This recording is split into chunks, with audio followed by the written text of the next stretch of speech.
আল্লাহর নবী সিজদার মধ্যে পড়ে কাঁদতে থাকবে, ইয়া রব হাবলি উম্মতি, আল্লাহ আমার উম্মত গুনাহগার, আমার উম্মত গুনাহগার, আমার উম্মত গুনাহ করে ফেলছে, আল্লাহ আমার উম্মতের কি হবে, আল্লাহ আমার উম্মতের হবে কি?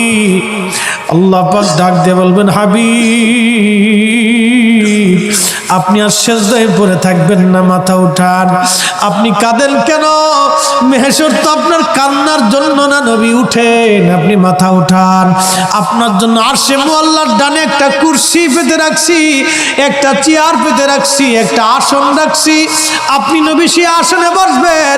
আপনি মাথা উঠান, আপনি আমার হাবিব, আপনি আমার বন্ধু, আপনি আর কাঁদবেন না। হুজুর আপনি মাথা উঠান। আল্লাহর নবী তখন বলবে, ইয়া রব হাবলি উম্মতি, আল্লাহ আমার উম্মত গুনাহ করছে। আল্লাহ ডাক দিবে, হাবিব আপনি মাথা উঠান, আপনি সর্বপ্রথম হামদের পতাকা উড়াবেন, আপনি সুপারিশের পতাকা উড়াবেন, আপনি যাকে খুশি তাকে নিয়ে জান্নাতে চলে যান। একবার জোরে বলা যাবে কি সুবহান।